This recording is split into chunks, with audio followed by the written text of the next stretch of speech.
Ms. Theriault, do you swear that the testimony that you're about to give today is the truth under penalty of perjury? Yes, I do. Thank you. You may lower your head and have a seat.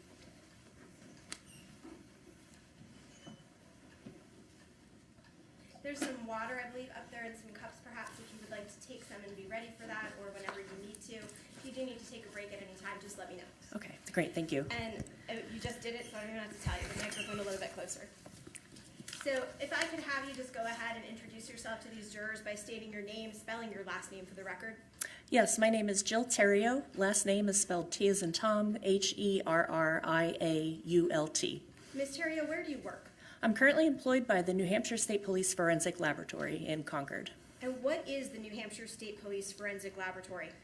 The forensic lab that's associated with the state police is the only forensic laboratory within the state that handles examining evidence from all the municipalities and jurisdictions within New Hampshire. For about how long have you worked with the New Hampshire State Police Forensic Laboratory? It'll be 6 years this December. Is it okay if I call it the laboratory or the forensic lab? That's fine, yes. Perfect. Now, are you assigned inside of the lab to a specific unit? Yes, I am. And what's that unit? In the laboratory, I am assigned to the pattern evidence unit.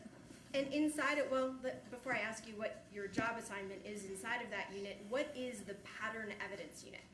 The pattern evidence unit of the forensic laboratory is composed of forensic science examiners who look at items that have patterns. So that would be the latent print examiners, that would be myself as a firearms examiner, as well as examiners who look at shoe and tire track impressions.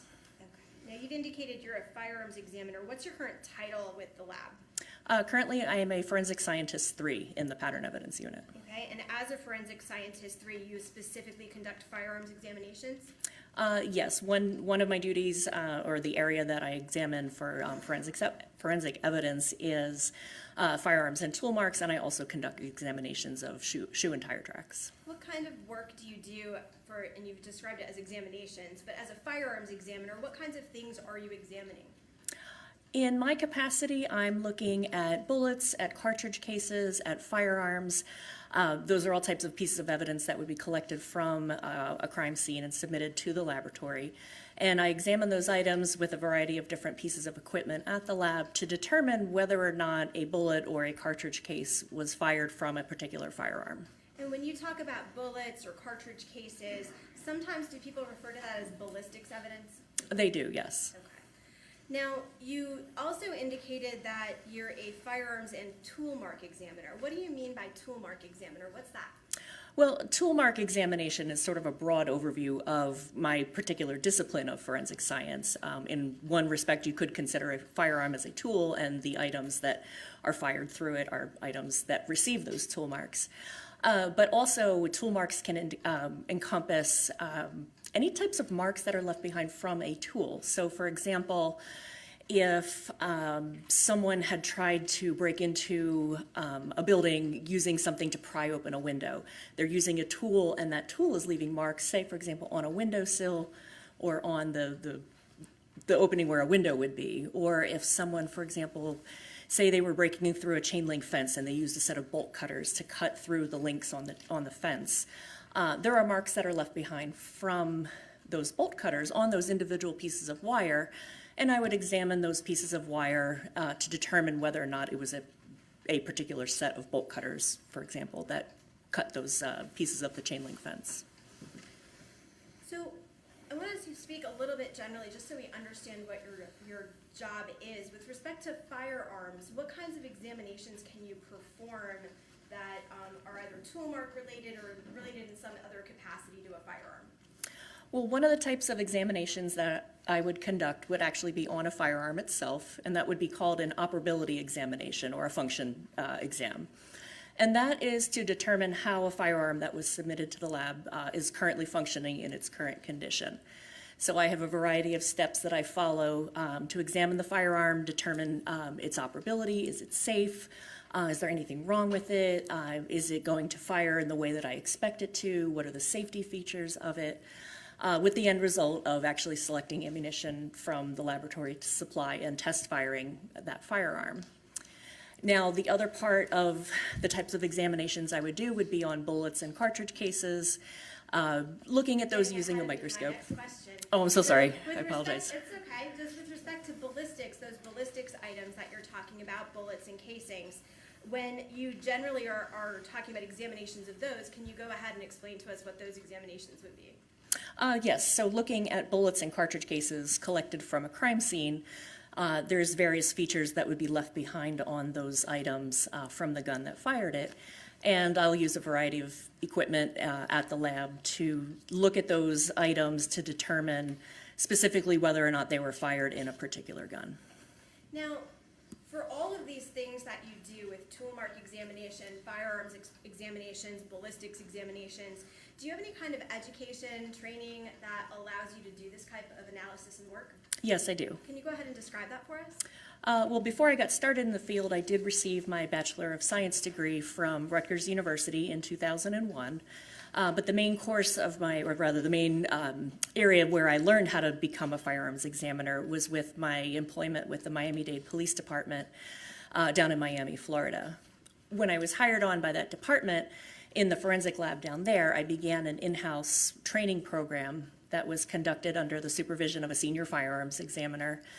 And that 2-year training program included learning how firearms operate, learning about ammunition and how ammunition and firearms function together, using the equipment in the lab to look at those pieces of evidence, as well as other types of testing that a firearms examiner would conduct. So again, that training period was 2 years long. And in addition to that, in 2004, when I began working at Miami-Dade, I was also selected by the ATF, which is the Bureau of Alcohol, Tobacco, Firearms, and Explosives, to participate in their 1-year National Firearms Examiner Academy. And that 1-year program that was in conjunction with my in-house training consisted of examiners from all different laboratories across the country that were my instructors, and again, learning about guns, how they operate, how bullets and cartridge cases interact with guns, how to examine bullets and cartridge cases under a microscope, as well as several other types of testing that a firearms examiner would do. And you mentioned that you were previously employed in Miami-Dade as a firearms examiner, it sounds like. Is that correct? That's right. For how long have you held a position as a firearms examiner or as a firearms and tool mark examiner?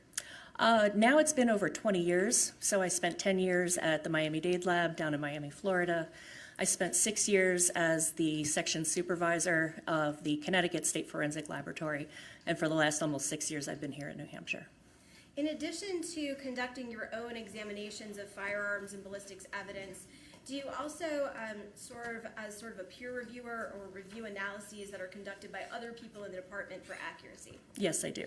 Is that a standard procedure for the state lab? It is, yes. So is it fair to say that any work that you do, there's another person who checks your work? It is, yes. Now, while you've been employed either in any of your agencies that you've worked with, Miami-Dade, Connecticut, or here at the New Hampshire State Lab, have you undergone continuing education as you've been employed? Yes, I have. Okay, what kinds of continuing education have you had? Well, as a member of an organization called the Association of Firearm and Tool Mark Examiners, I'm able to attend, attend training seminars that organization holds once every year in different cities across the United States. And that training is a week long and encompasses technical presentations by my peers. There's smaller workshops, but that's typically about 30 to 40 hours of training for that week. And in addition to other types of training that may become available, such as like firearms courses, that would be called armorers courses that teach a student how a particular make or model of firearm operates, like taking it apart, putting it together, troubleshooting, and other types of webinars, forensic-related webinars that might be available to stay current on the topics in the field. Do you undergo, as part of your position with the New Hampshire State Lab, any type of proficiency examination pertaining to your work as a firearms or ballistic evidence examiner? Yes, I do. Can you explain that for us? Proficiency testing is a type of testing to ensure that forensic scientists are competent in their field.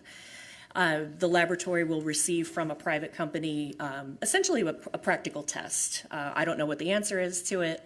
It could be, for example, in the field of, it could be firearms related, so it could be bullets, it could be cartridge cases.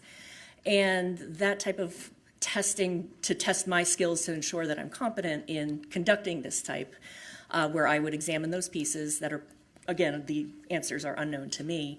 And so you're being provided with physical items for you to conduct an examination on, and that's the test. It's not a written test you're talking about. Correct. It's a hands-on practical test, so bullets or cartridge cases. And once I've completed that, those results get sent to that company, that outside company that maintains these tests, and my answers are checked, and that those results are reported back to the laboratory. Over the years, and I guess let me just ask you this, is there a certification or a need for certification to perform your job? There's not a need for it, like a requirement, but I do hold a certification in firearms identification. Can you explain what that is? So for the professional organization that I belong to, the Association of Firearm and Toolmark Examiners, they do offer certification in 3 areas. So in firearms examination, in gunshot residue, and also in tool marks. So I hold a certification in firearms examination. I've held that since 2009. And to maintain that certification, one has to attain a certain number of continuing education credits for each year that you maintain your certification. And so that goes along with attending the conferences and things of that nature to maintain those certification points. Over the years, if you know, at least that you've been at the state lab here in New Hampshire, do you know approximately how many examinations you conduct or have conducted with respect to firearms and ballistics evidence? Oh gosh, I couldn't give you a number off the top of my head. Trying to think of the number of cases that I do per year, it would be pretty numerous, I would say. Now, have you previously testified in court as an expert witness in the area of firearms and ballistics evidence examinations? Yes, I have. Approximately how many times? Between Florida, Connecticut, and here in New Hampshire, it's been over 100 times. And you have been qualified here in the courts in the state of New Hampshire as an expert witness in that area? Yes, I have. Your Honor, at this time, the state would offer Jill Therriatult as an expert witness in the area of firearms and ballistics evidence. No objection. The court hereby recognizes Ms. Therriatult in the areas identified as an expert witness. Thank you. Ms. Therriatult, with respect to the case that you've been called here to testify about today, can you explain to the jury how you received this case or became involved in this case for examination? Well, these items of evidence that are related to firearms, they are submitted to the laboratory for a series of testing that goes on, whether that's latent prints or DNA. The firearms unit is typically the last unit to examine those items that have been submitted for analysis. So once the other units have completed their testing on a particular set of items, then it would be my turn to conduct that. And as of the time of when this case took place and when these items were submitted to the laboratory, there's 2 of us in the pattern evidence unit that can conduct firearms examinations, one of which is my supervisor. So typically any type of casework that would come into the laboratory would fall to me. Before we really get started, I want to show you some physical items and see if you recognize what these are.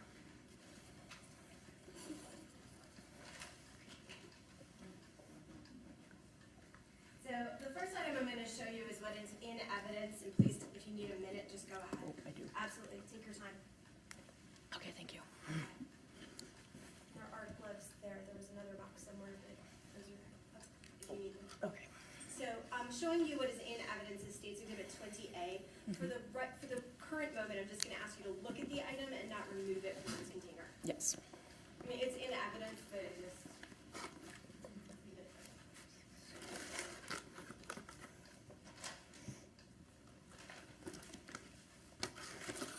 And associated with that item, I'm also showing you State's Exhibit 20B. Please be careful, that's loose. And 20C.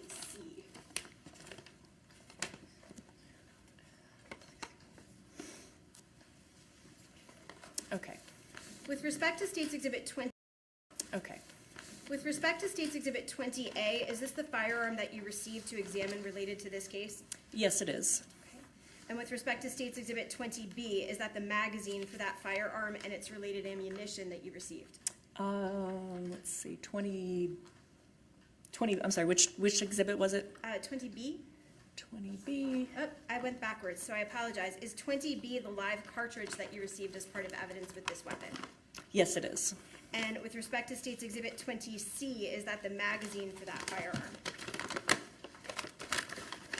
Yes, it is. And there's also related unfired ammunition, is that fair to say?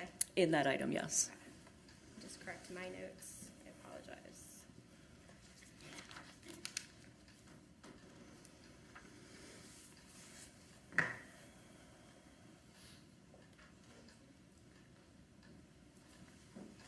Ms. Terrio, I'm next going to show you what I've marked for identification purposes as 24A, B, and C. If you could take a look at those items, let me know if you recognize them. Yes, I do recognize these. What are they? These are enlargements of photographs that I took of the items of evidence that I examined in this case. Your Honor, at this time, the state moves to strike the identification on State Exhibits 24A, B, and C, and admit them as full. No objection. The ID may be stricken with respect to 24A, B, and C, and they shall be considered full exhibits.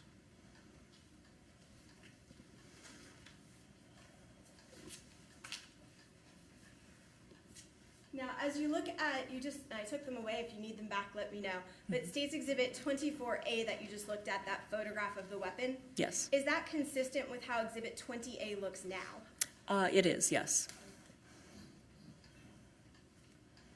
Just so that we can all look at things together. Maybe.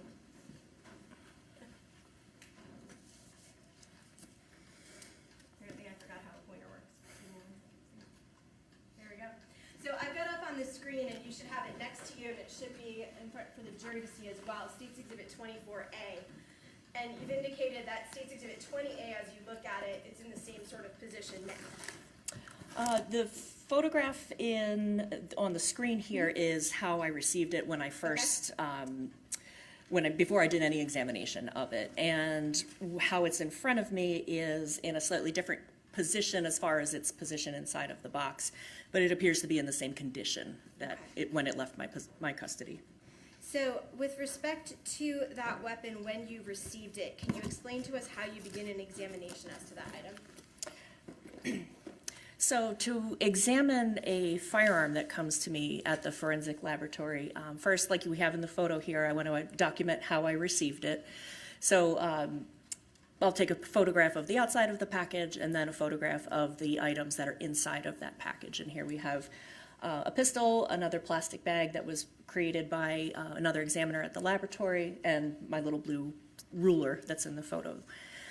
The first steps for my examination of a firearm, well, first I will take it out of the box, ensure that what's in the box is supposed to be there, and make sure that there's nothing missing. But my first steps for examining it are essentially walking through and looking at first the make, the model, and the serial number that's typically stamped somewhere on the firearm. And then I have a series of steps that I go through, and I have a worksheet that walks me through just documenting the physical condition of the gun. So again, make, model, serial number, the safety features that this firearm has, the overall condition of it, like is it in good condition, does it look like it's a little beat up, the overall condition of it. I will look down the gun barrel to see if there's any obstructions, and there's also some characteristics inside of the gun barrel that are visible to your naked eye. I will note some characteristics that are inside of the gun barrel. One of the tests that I will conduct is to determine how many pounds of pressure it takes to pull the trigger on this particular gun, and to see if whether or not this gun is susceptible to any type of accidental discharge. So once I've walked through all of that, gathered all of that information, my next step would then be to test fire the firearm. Before we get to there, with respect to this weapon as you received it, were you able to determine what the make and model are? Yes, I did. And what were those? This is a 9mm caliber Beretta semi-automatic pistol, and the model is 92FS, F as in Frank, S as in Sam. And were you able to locate the serial number on this weapon? Yes, I was. And what's the serial number? The serial number is B as in Bob, E as in Edward, R 401806. Were you able to evaluate the condition of this weapon? Yes. And what was the condition of it? It was in good condition, and once I was done, it functioned as I expected. Now, can you explain this weapon? What kind of weapon is this? Is it in terms of the way that it fires? This pistol shown here is what's considered a semi-automatic pistol.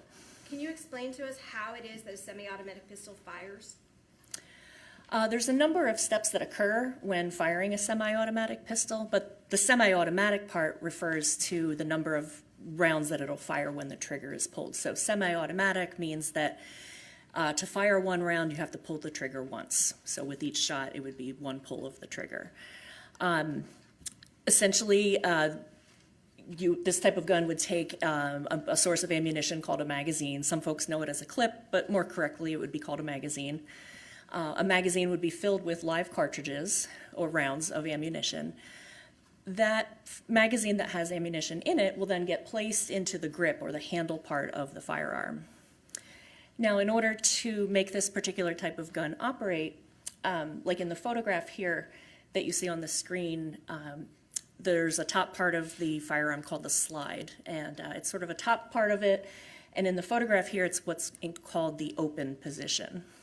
So if one were to take a magazine and put it inside of the grip or the magazine well, and you were to use a button to close the slide, that would take a live round of ammunition from the magazine, which is now inside the gun, and take that live round and put it into what's called the chamber of the barrel, of the gun barrel. So at that point, the firearm would be loaded.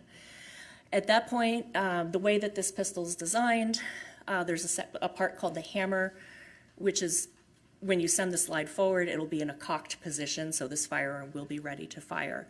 And then in order to shoot it, you would pull the trigger. The hammer would fall. Pulling the trigger causes the hammer to fall. The hammer will then strike a firing pin, which connects with the live round of ammunition, and through a series of events that happen super fast, that causes the gun to go off. So that'll cause the bullet to travel down the gun barrel due to a whole bunch of heat and energy that's created. So that sends the bullet down the gun barrel. All that heat and energy that's built up will also press against that top part of the gun called the slide. That'll move the slide backwards, and that will then take that now empty cartridge case out of the chamber of the firearm. And when that slide comes back, it's on spring pressure. So when that slide moves back into place, that forward motion will then take a live round of ammunition, put it into the chamber, and at that point, the firearm would be ready to fire again. When you indicate that when the slide moves back or moves forward and then back, that it would eject or remove the spent or the fired cartridge casing. That's correct. Is that sometimes called an ejector? There's one portion, two portions of the gun that cause that to happen. But yes, there's one that's called an ejector, that when the casing, the empty casing comes in contact with that, that helps to flip it out of the firearm. When this particular Beretta ejects a cartridge or a casing, does it eject to a particular side? In general, pistols tend to extract and eject on the right and rearward. But in my experience, that's the general direction it goes in, but sometimes they don't always go that way. Now, we've got States Exhibit. I've got to make sure I've got them the right numbers.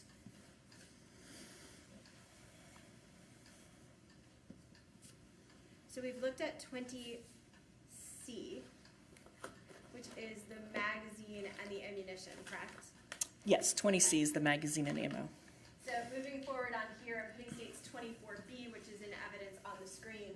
Is that what you're seeing in States Exhibit 20B? Yes, that's right. That's correct. Can you explain to us what those items are? So in this picture here, again, this is a photograph that I took of the items that were inside the package. On the left side, that sort of dark gray black item is the magazine, and on the right is a clear plastic bag that was created by a different person from the laboratory who had removed those live cartridges from the magazine. So I want to show you another photograph that's in evidence, not one of your own, but one that's already in.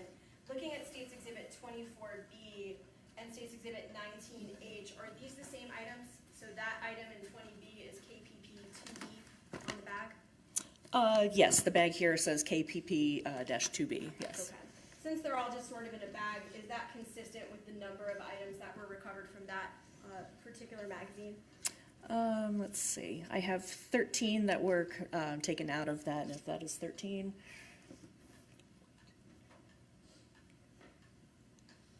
Twelve, 13. Yes, 13 are being showed in the photos. Okay. That magazine for this weapon, the one that you examined in State's Exhibit 20C, my notes are messed up, so I apologize, 20C. Can you describe to us how many rounds of ammunition that magazine itself holds? Yes, I'm just going to refer to my notes to refresh my memory. If that would refresh your recollection. Yes, so this magazine is capable of holding 15 cartridges, 15 9mm cartridges. Now, we've heard the terms throughout this trial and now through your testimony, rounds, live rounds, I'm sure I've used some of them mistakenly, cartridges, projectiles, bullets, casings. Can you explain those terms for us? Like, what kinds of terms are we talking about for the evidence that you examined relevant to this case? So typically, with the terminology that I would use for a live round, which is perfectly acceptable terminology to call that, is also known as a cartridge. A cartridge is typically made up of 4 components, that being a bullet, a cartridge case, gunpowder, and a primer. Do you have a demonstrative aid that you have with you today that might be able to help us understand the pieces of a cartridge? I do. Okay, if you wouldn't mind. Your Honor, asking permission for the witness to approach the jury in order to demonstrate to them and explain to them the components of a cartridge or a live round. Certainly. Okay. Okay, so the item that I have here, this is a plastic model of a live cartridge. It's just plastic, it's oversized, it's not an actual real piece of ammunition. But as I was saying, the cartridge, or a live cartridge, is made of 4 components. So first there's the bullet, which is this guy, and this is typically seated in the mouth of a cartridge case. The bullet can be made of a number of different types of materials, sometimes copper, sometimes lead. A cartridge case can be brass, sometimes can be other material as well. Housed inside of this cartridge would be the gunpowder, so that's all filled up in here. So once that has gunpowder in it, the bullet fits in here like this. Now on the back of the cartridge is this little round area here. This is called the primer. And the way that this operates in a firearm is that when this is put into, say we're talking about a semi-automatic pistol, when this is put into the chamber of the gun and the trigger is pulled, the firing pin from the gun will strike this primer. The primer is made of a shock-sensitive material. So when that firing pin strikes it, it causes a small detonation, which then in turn causes the gunpowder to burn, and that's what builds up all that heat and energy that sends the bullet down the barrel of the firearm. And depending on what type of firearm you're shooting, this empty cartridge case can be extracted and ejected, or again, depending on the gun, it can remain inside of the firearm. So, for comparison purposes, what parts of a cartridge or a live round are you able to use to conduct a comparison or to examine as part of your work as a ballistics or firearms examiner? So the parts that I would be interested in comparing would be the bullet that was fired from the gun, so these things are now separate. Bullets can be collected from crime scenes or autopsies or things anywhere where a crime has occurred with a shooting. The cartridge case is another item because the gun has come in contact with that primer area. There's some other marks that are left behind from the gun on the primer that I would be interested in. And then on the surface of the bullet, because that has traveled down the gun barrel, it picks up scratch marks from the inside of the gun barrel, and that's what I'll be looking at, both visually unaided with a microscope as well as under a microscope to look at these marks. When you talk about scratches in terms of what you're examining, can you explain that to us? What kinds of scratches are these? How are they created?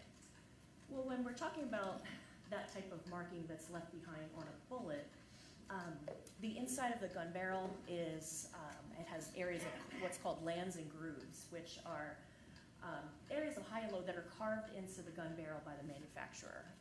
They do it on purpose. That causes the bullet to spin when it exits, kind of like the way a quarterback throws pass, he throws a spiral. A bullet is traveling in that spiral motion as well. And that keeps it stable as it's traveling. Because the bullet is a snug fit inside of that gun barrel, those areas of high and low are gonna scratch or scrape that surface of the bullet. So as it's traveling, it's gaining these marks from the inside of the gun barrel. And that's what I use to do a comparison of, say, two bullets to each other, or to a bullet from a scene to a bullet that I have test fired. Thank you.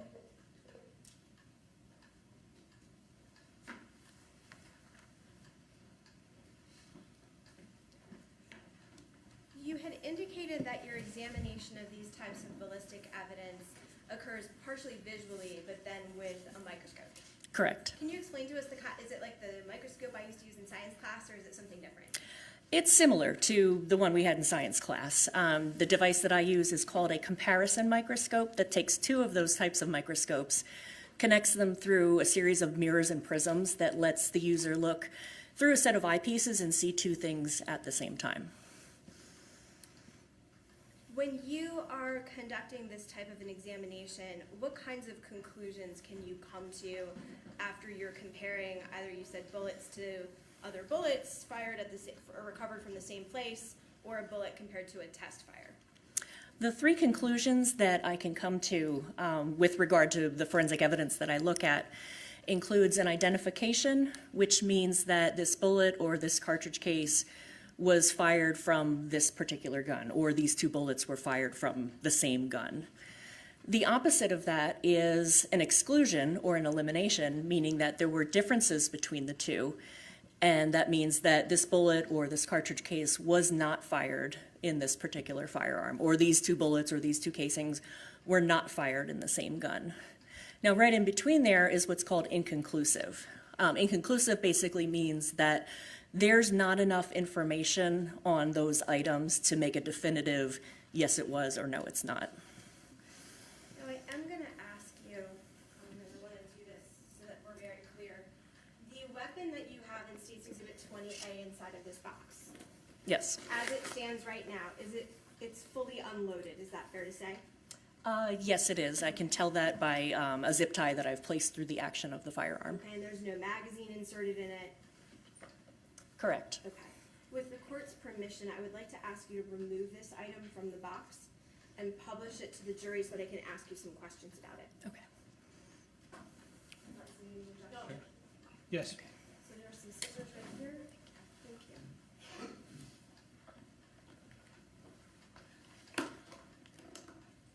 you. And for the record, Exhibit 28, correct? 20B. Or A. I apologize. My letters are a little off in my notes, so I Thank you. apologize.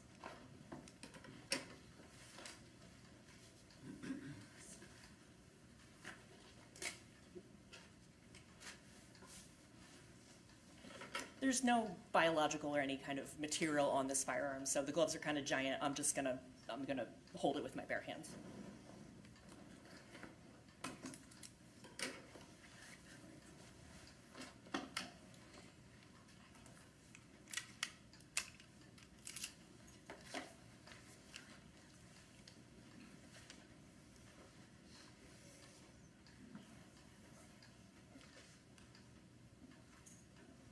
Thank you. If you could just come on up in front of this jury, and I'd like you to walk us through, obviously not doing it, but could you show us how somebody would load this firearm? Sure, and again, just to demonstrate for everybody that this firearm is unloaded, I just unsnipped the zip tie that I had put through the action of the gun before.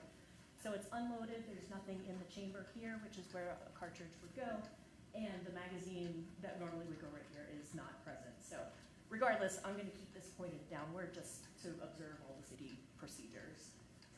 And I'm sorry, you said the... So how would somebody load this weapon? So in its condition like this top part here is the slide that I mentioned earlier, that's locked open in an open position. But to load this firearm, you would have the magazine with cartridges in it, and that would go in this opening here in the grip that's called the magazine well. And that would snap into place and it'll click once it's properly seated. Once the magazine is inserted inside of the weapon, is it ready to fire? At that point, no. In the condition like this gun is right here, where that slide is still open, one would have to close the slide in order to take a live cartridge from the top of the magazine, and that would what's called chamber the live round. Okay. Can you demonstrate us how somebody would, is that sometimes called racking a slide? It is, yes. Okay. Can you show us how that occurs and what that looks like? Sure, you can do it two ways. The first way, again, the slide is on spring pressure, so when I pull it back, it's going to overcome a little hold that's keeping it open. So you can pull it back and let it go forward. So that's one way to do it. That will close the slide. That's going to take one of those rounds of ammunition from the top and put it into the chamber. The second way to do that, there is a button on the side here. This is called a slide release. And if I were to use my thumb and press that button, that will let the slide go forward. That little lock or that button is what's holding that slide open. So then that would close the slide. So you can do it two ways. You can manually do it, or you can use your thumb to release that slide and let it slide into position. Now, once that slide has been placed into position, there would be, were this a loaded weapon, there would be a live round into the chamber and the weapon would be ready to fire. Yes, it would. The way that this pistol is designed, this part here is called the hammer, and this is in what's called the cocked position, and that just happens, this is the hammer here, and that happened when the slide is pulled backwards. So when the slide was open, when we go to close it, using one of those two ways, that hammer is locked in the back position, so that means if you were to pull the trigger, it would fire. What kinds of safety features are associated with this particular Beretta pistol? There's a number of safety features.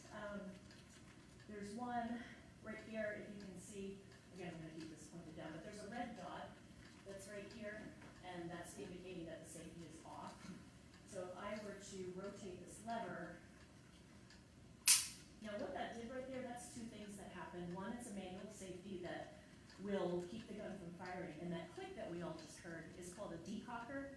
That will safely drop that hammer without having to pull the trigger. So as we saw, the hammer was cocked backwards, but if you use that lever, that manual safety / decocker, that will safely lower the hammer without firing the gun. So that's one safety feature. There's another one inside that is not visible from, not really visible from outside, but it's called a firing pin block. And essentially that's doing exactly what it sounds like. It's keeping the firing pin, it's blocking the firing pin from moving forward. So the only way that that is deactivated is by pulling the trigger. Pulling the trigger will work some of the internal components to move something out of the way, move a block out of the way, and that will let the firing pin go forward. I'm trying to think what else it has without looking at my notes. If you need your notes to refresh your recollection, just let us know. Okay. I believe there's also a loaded chamber indicator on this, which is actually the extractor. The extractor is that little piece of the firearm that will pull the empty cartridge case or cartridge out of the chamber. When there's a round in here, this little piece actually sticks out just a tiny bit, and I don't recall if there's like a bit of orange on there, but it's either a visual or you can feel it with your finger. You'd be able to feel or see that extractor, and when that happens, you know that there is a live round in the chamber. Now,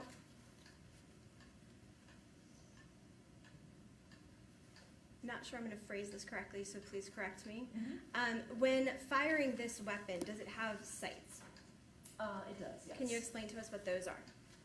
There's two sights on this firearm. There's one in the front towards the muzzle end of the gun, and then there's another one back here towards the back of the firearm. And what are sights?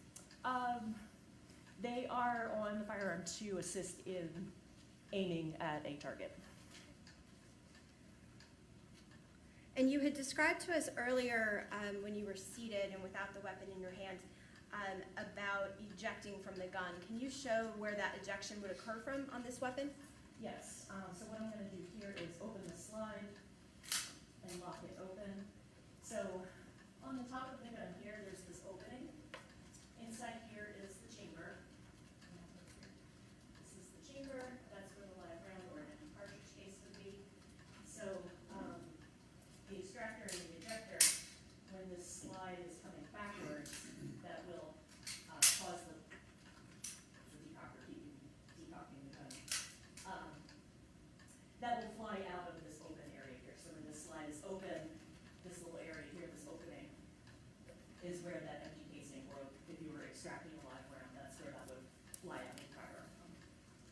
think one more question before I give you a break and let you sit down. With respect to this weapon, you indicated that part of your examination involved testing to see how much force was required to pull the trigger. Yes. How much force, or can you demonstrate or explain to us how much force is needed to pull this trigger? Well, specifically, I'd have to go back and refer to my notes for the exact poundage of how much force it takes to do this. But this gun operates in what's called single action and double action. Single action refers to what happens, how many things happen when you pull the trigger. So when it's in single action mode, sorry, this is kind of a long explanation to get there, but It's okay, whatever you need to get us there.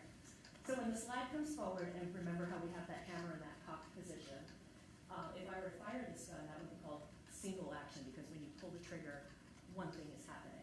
So I'm gonna, the gun's empty, but I'm gonna demonstrate. So this would be how many pounds of pressure is what I'm measuring to make that happen. And I'll do that a number of times, about 3 times, to determine how many pounds it takes to cause it to fall and where the trigger, the hammer will not fall. Now, there's another mode that this can fire in. Say, for example, we've decocked the firearm, so that hammer is now down, safely lowered down. You can still fire it if the safety's off, but what we're doing here is operating it in double action. And so what that means is that when I pull the trigger, you can watch the hammer come back and then let go. So 2 things are happening when I pull the trigger. One, it's cocking back, and then shoot, it's releasing. So there's single action, there's double action, and each of those has slightly different pounds of pressure. I'll refer to my notes for the exact, but there's different pounds of pressure to be able to pull the trigger for each of those modes. Thanks so much. You can go ahead and return to your seat.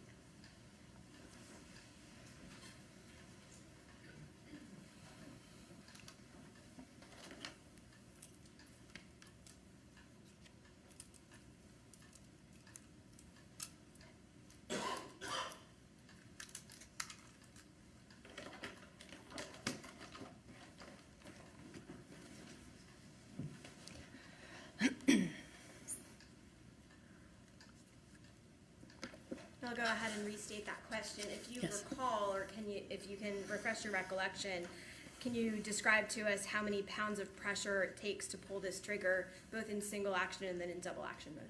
Again, referring to my notes, for single action, it takes 4 to 5 pounds of pressure to pull that, and in double action, it's about 9.5 to 10 pounds.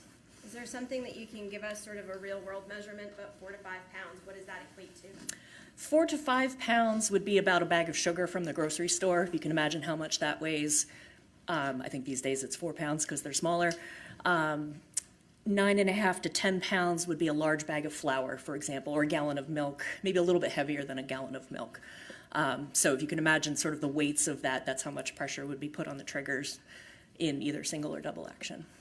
Now, you had indicated earlier in your testimony that part of what you had done was test this weapon for functionality, and that you did find it to function as you expected. Yes, Is that partially by firing the weapon and checking to see if it operates? it is, yes. And did you conduct any tests to determine whether the weapon could jar off? I did, And yes. what is jar off? That means, that's a term that I use to determine if a gun is susceptible to an accidental discharge from some kind of jarring action to it. Was this weapon susceptible to jar off? It was not. Now, before I move into the other evidence that you received in this case, specifically the evidence from the scene, in test firing a gun, can you explain to us that process and what you do with the test fired round that you recover? When I go to test fire a firearm, typically that's the second part of what I do. First, I typically would look at bullets or cartridge cases, and that kind of steers me in the direction of what type of ammunition I would need to test fire, just to try to look at things that are similar to what was recovered from the crime scene. So I would then select an appropriate type of ammunition, typically 3 cartridges, but I'm not limited to 3, but typically 3. The laboratory that I work in has what's called the test fire room, and in that room is it's essentially a tank of water that's connected to sort of a pull filter that when I fire into it, the water slows down the bullet so that it's not damaged, so that I can examine it under the microscope. The pull filter part just kind of sucks it out of the tank and deposits it into a little a basket for retrieval. But I will choose the appropriate type of ammunition for the case. I will test fire the gun, and I'll test it as well in single and double action. And that's to determine how the gun's functioning. Why into a water tank? That's typically the type of bullet retrieval device that forensic laboratories use. There's sort of variations on a theme of that, whether or not they're vertical or horizontal, but essentially the water slows the bullet down enough so it's not damaged when it hits the water, and then it's in a good enough condition for me to microscopically examine it. So let's move on to the other evidence that you received, because you received this weapon and all of its parts, but you also received some additional materials that you were asked to look at in order to conduct a comparison. Is that fair to say? Yes, it is. Okay. I'm going to show you what is, I'm sorry to pile up so many things on you. I'm showing you what is in evidence as State's Exhibit 28 and as State's Exhibit 29 for this case. They're already opened if you want to take those items out and look at them.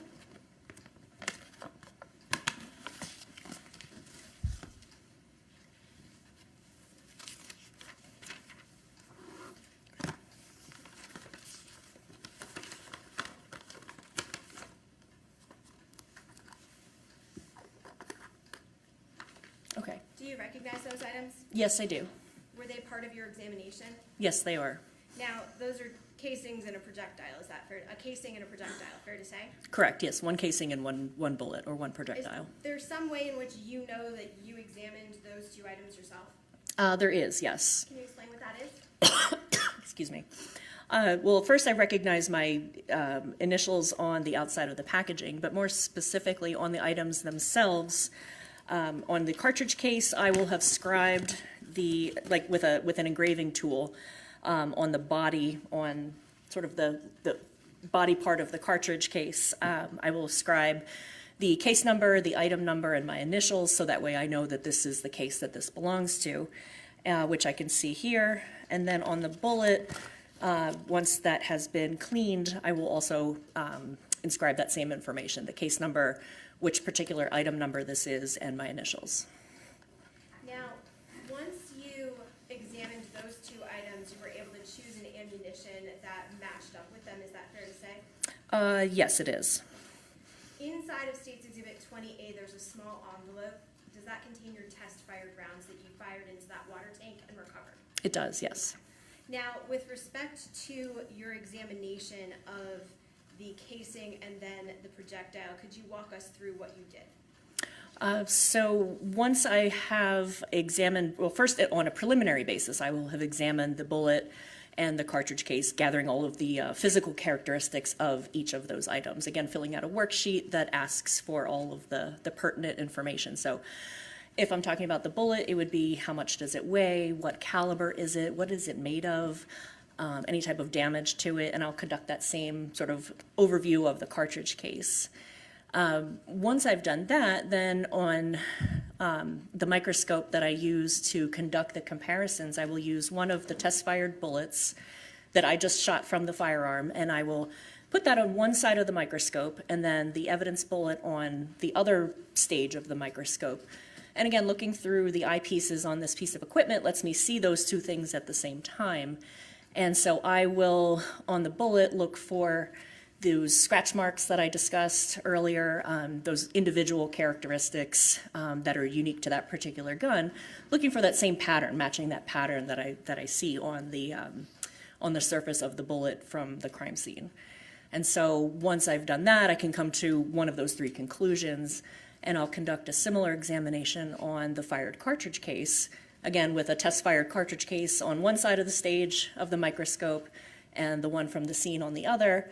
And again, looking for agreement, matching patterns that I'm seeing on the two of those to determine whether or not this bullet or this cartridge case was fired in this gun. So with respect to State's Exhibit 28, which is the casing, Yes. were you able to make a determination or conclusion based on your examination of that item? Yes, I was. What was your conclusion? I determined that the cartridge case was fired in the Beretta pistol. And where were the markings that you looked at that allowed you to determine that? In terms of generally, what kinds of tool marks did you see? Sure, again, I'm just going to refer to my notes.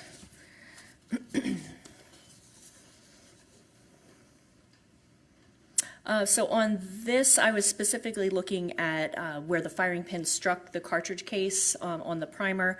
So there were details in that impression of the firing pin of the gun on both my test fires and on the fired cartridge case. And then there was another area of the primer of the question cartridge case that came in contact with the gun called the breech. And I also saw agreement of those areas, those corresponding areas on the cartridge cases. With respect to State's Exhibit 29, which is the bullet, and I'm just going to show a closer-up image of that item. In State's Exhibit 24C, is this the bullet or projectile that you received? Yes, it is. And just so we're clear, this is not under a microscope, correct? This is just a close-up photograph that you took? It's through a type of a microscope called a stereo microscope. It just lets you see things a little bit larger, but it's not like a comparison microscope that I use for looking at two things. But this fairly shows what that projectile looked like when you examined it, and then you got it to go in a little bit closer and see the microscopic markings, fair to say? That's correct. Okay. When you examined State's Exhibit 29, which is the projectile or the bullet recovered from the scene, what, if any, determination or conclusion were you able to make based on that examination of that item to the Beretta? After comparing the bullet, the question bullet to the test-fired bullets that I made from the Beretta pistol, I determined that that question bullet, the one on the screen, was fired in the Beretta pistol. Court's indulgence?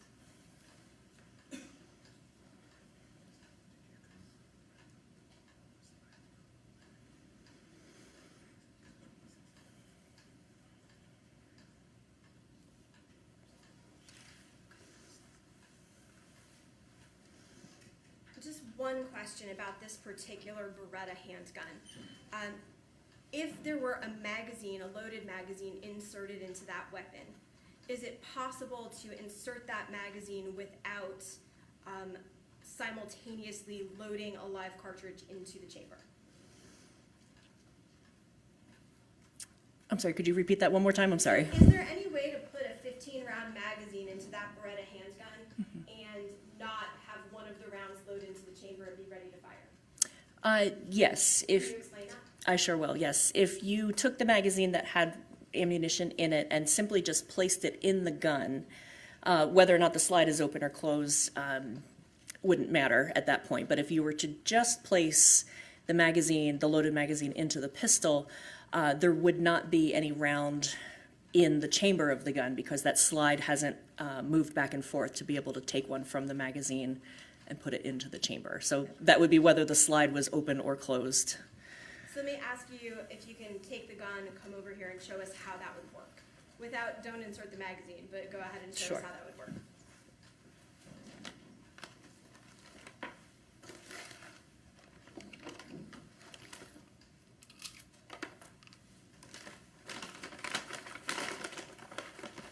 Okay, and again, just to show everyone, the magazine is empty. There's no ammunition in it, and the firearm is still unloaded.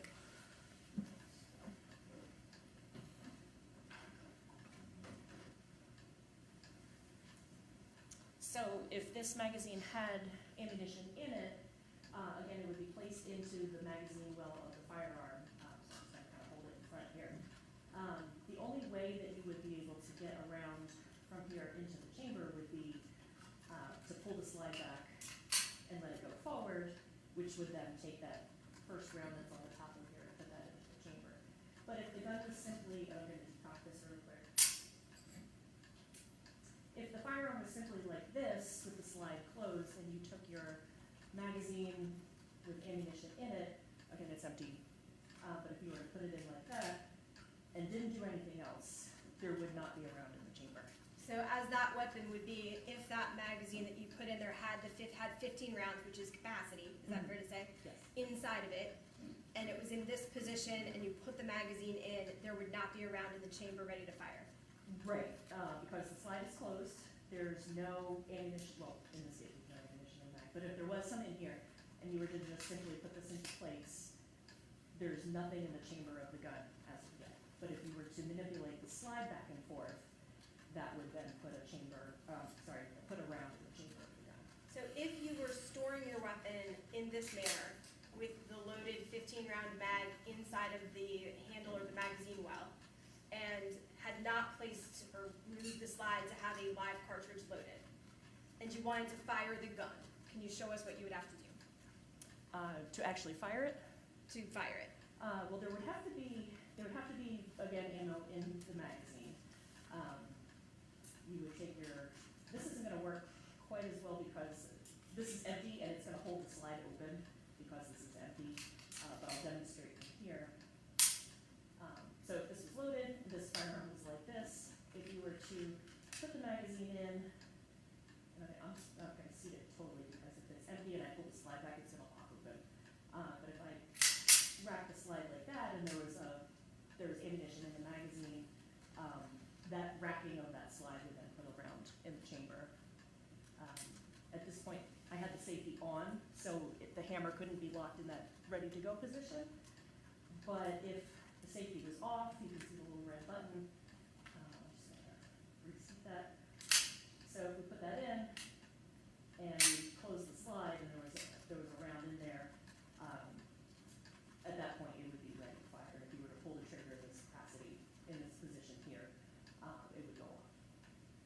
But again, if you decock it, it's not gonna, that decocking lowers it safely. Thank you.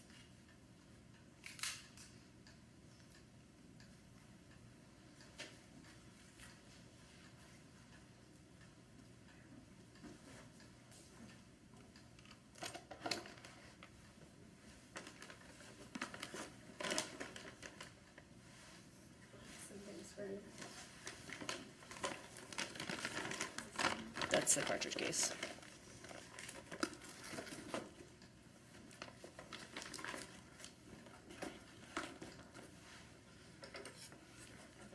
Oh. I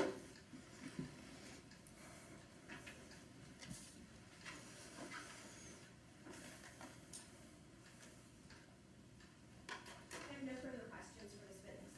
Okay. So very briefly, Sure. When you demonstrated over here with the Beretta 9mm pistol, racking the slide to be able to load the chamber with a bullet from the magazine, how much pressure would that take? To pull the slide backwards? That's not a measurement that I have. It is under spring pressure, so I couldn't even begin to put it like a poundage pressure because it's not something I'm able to test for. How can you test for the trigger pressure?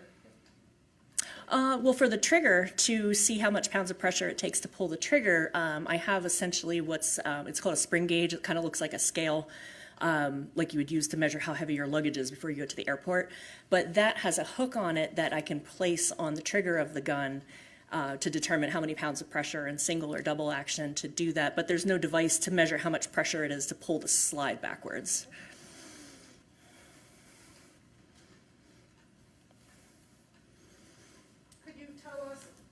If it's the amount of pressure used is more or less than pulling the trigger? Overruled. Again, I don't really know how much pressure it would be. Like for the single action, it's between 4 and 5 pounds. The double action is 9.5 to 10 pounds. So I'm trying to think. I would just be guessing at that point. I really couldn't put a specific number on that. Yep, not a specific number, but you could say it more or less. Objection, you're under speculation. Approach.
So during your examination of this pistol and today, you were able to feel how it is to pull the trigger single action, correct? Yes, And you were able to feel how it is to pull the trigger in double action, correct? yes, And you were able to feel how feel the force used to pull the slide back, correct? yes. And just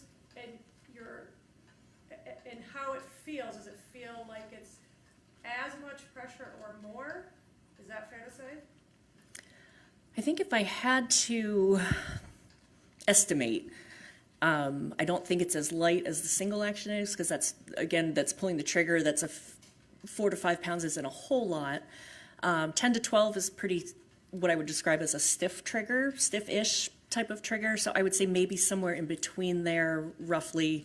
But that's not particularly scientific. There's no real way that I'm aware of to determine exactly what that poundage would be to pull that slide back.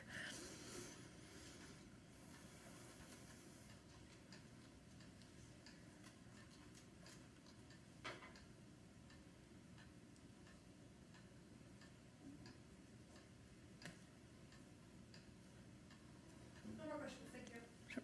Redirect? No, Your Honor. Okay, can Ms. Theriault be excused? Yes, Your Honor.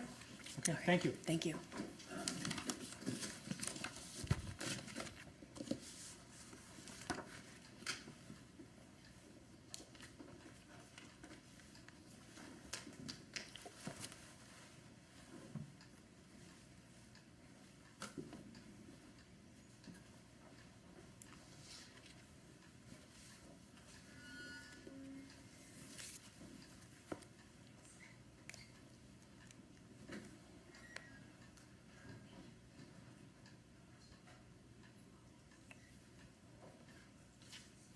I'm sorry, Your Honor, I have no redirect. I think I said that. Sure. Your Honor, I was waiting for the court. I don't believe at this time that the state has any further witnesses to call today. For today, okay, all right, thank you. Thank you very much. Okay, so members of the jury, scheduling in a trial, obviously